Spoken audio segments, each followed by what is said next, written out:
Ngayong Miyerkules, April 22, 2020, meron po tayong 111 na naitalang bagong kaso ng COVID-19 positive patients. Ang total po ng COVID positive cases natin sa bansa ay 6,710.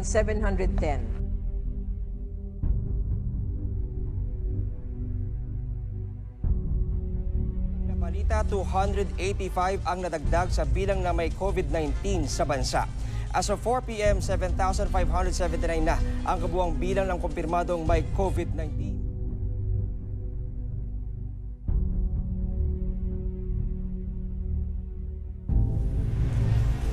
Informal settlers ang marami sa mga nakatira sa loob ng Manila North Cemetery. Mahirap na nga ang buhay noon, lalo pa ngayon. Ang natanggap na food pack mula sa gobyerno, ubos na raw ayon sa 73 taong gulang na si Mang Juanito. Ayaw man niyang umasa lang sa tulong, wala siyang magawa dahil mahigit 1 buwan na siyang walang kita.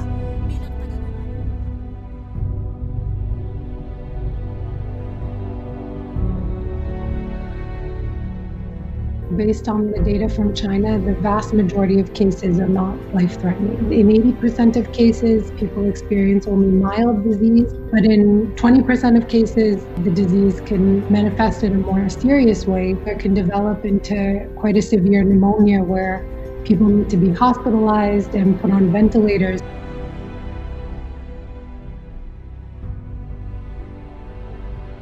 We cannot say this loudly enough. All countries can still change the course of this pandemic. All you need to do to spread COVID-19 is cough or sneeze on someone else, touch a surface where the virus still lives, and then put your hand in your mouth or your eyes or your nose.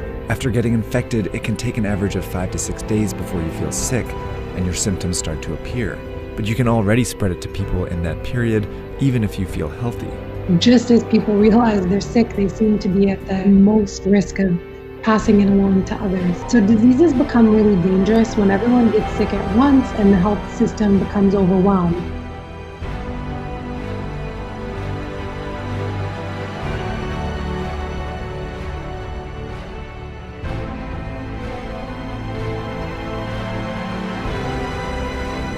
Kaya ito ngayon,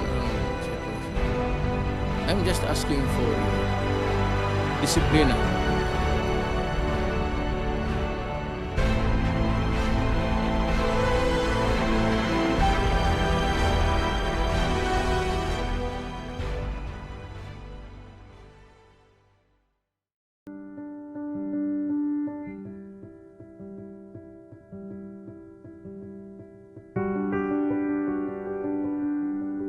To all the frontliners in this pandemic, kami ay taos-puso pong nagpapasalamat sa inyong serbisyo na inyong ibinibigay sa gitna ng pandemic na ito.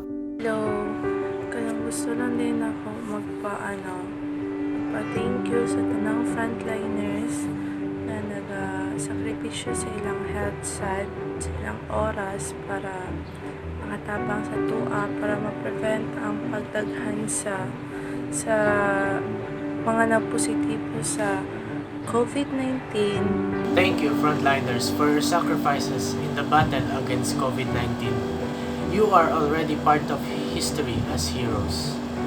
To all our healthcare workers and frontliners, thank you so much for your service and dedication to lead our battle against the coronavirus disease. Thank you for your unending sacrifices for fighting the war against COVID-19, especially healthcare workers, the police, armed forces, and other agencies. We are grateful for your bravery in battling this pandemic disease.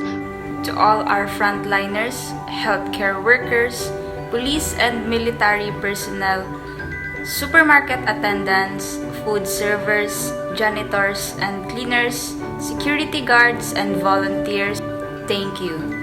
Thank you for your dedication and your perseverance. As token of appreciation, we hope that at some point we helped you by our joint force of staying at home and following all the rules given to us by our superiors.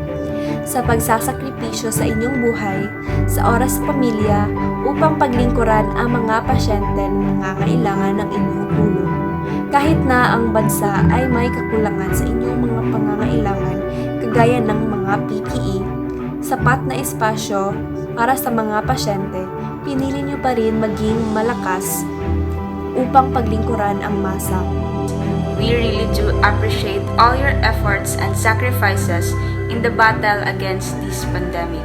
You guys do not know how grateful we are to have all of you. Thank you for your courage and your selflessness.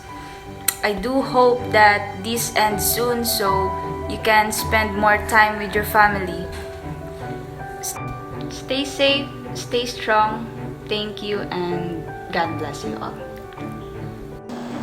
This phenomena will test us if we can be patriotic enough for our country. You are not alone. Together, we will succeed in this battle. Again, thank you so much. And long live to you heroes of this pandemic. At para sa mga frontliners bukod sa mga medical professionals, kagaya ng mga market vendors, security personnel, delivery riders at iba pa, kami ay bukod tanging nagpapasalamat rin sa inyong pagseserbisyo upang matugunan ang aming mga pangangailangan, lalo na tayo ay naka-quarantine. Sa uulitin, salamat sa inyong gabay at sipag. Saludo po ako sa inyo. We salute you. We salute you for being wholehearted and brave to serve our nation. Kami ay saludo sa inyong lakas na walang pag-aalinlangan. Kung hindi dahil sa inyo, tiyak na mas magiging mahirap ang aming mga pamumuhay. Maraming salamat po.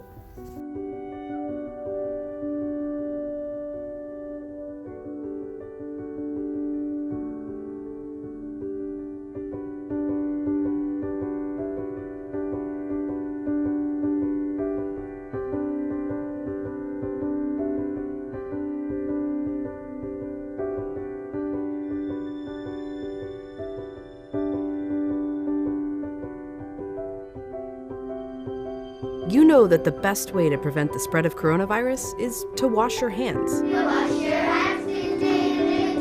Wash your hands! But why? It's because soap, regular soap, fancy honeysuckle soap, artisan peppermint soap, just any soap, absolutely annihilates viruses like the coronavirus. Here's how. This is what a virus, like coronavirus, looks like. It's a bit of material surrounded by a coating of proteins and fat. Viruses easily stick to places like your hands, but when you rinse your hands with just water, it rushes right over the virus. That's because that layer of fat makes the virus behave kind of like a drop of oil. You can see it happening in this demonstration. Oils are just liquid fats. What happens when you pour oil into water? It floats. It doesn't mix. But add soap, and suddenly that fatty oil dissolves into the water. That's because inside, soap has two-sided molecules. One end of the molecule is attracted to water, the other end to fat. So when the soap molecules come in contact with water and fat, these dual attractions literally pull the fat apart, surrounding the oil particles and dispersing them through the water. Let's go back to our coronavirus molecule with that layer of fat holding everything together. When it interacts with soap, bam, that fat gets pulled out by the soap. Soap literally pulls apart and demolishes these viruses. And then the water rinses the harmless leftover shards of virus down the drain. But, and you know where I'm going with this, it takes time for this effect to happen. 20 seconds to be specific.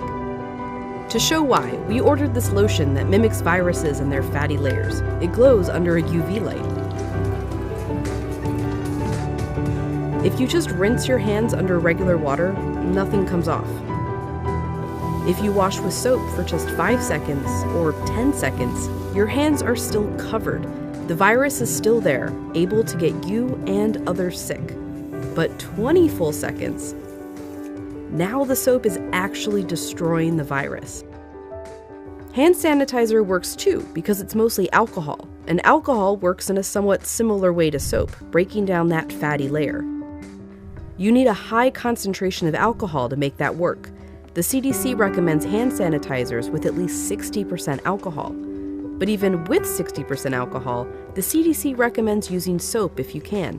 If your hands are sweaty or dirty when you use the sanitizer, that can dilute it and diminish its effectiveness. As for soap, just any old soap works. You don't need soap marketed as antibacterial even. The FDA says skip it. There's no proof it's any more effective. Just be sure to wash your hands for 20 seconds. That's happy birthday twice. Happy birthday, dear. I guess me. Or the chorus to Lizzo's Truth Hurts. Straight to my face. Or Prince. Raspberry beret. Or Eminem. Go, only got or even Dolly. Jolie. Just as long as it's 20 seconds. Before and after eating, we should wash our hands and also drink a lot of water and stay hydrated.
In this situation, we should eat healthy foods to make our immune system strong, like fruits and vegetables.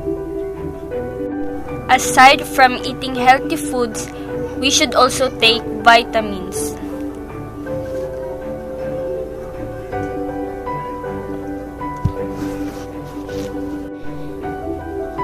In our dining, we have our rice, potatoes, carrots, and the chicken. So come on, let's eat.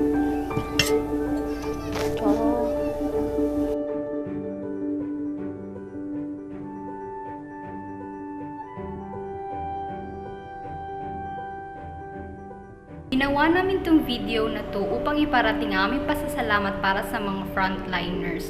No words could really express how thankful we are for your dedication and sacrifices in the battle against COVID-19. So guys, the only thing we should do is to stay in our home because they are apart from their families for us. So in return, we should stay in our home. Reminder, always wear mask whenever you go out, wash your hands, take medicines, and eat properly, and never forget to pray.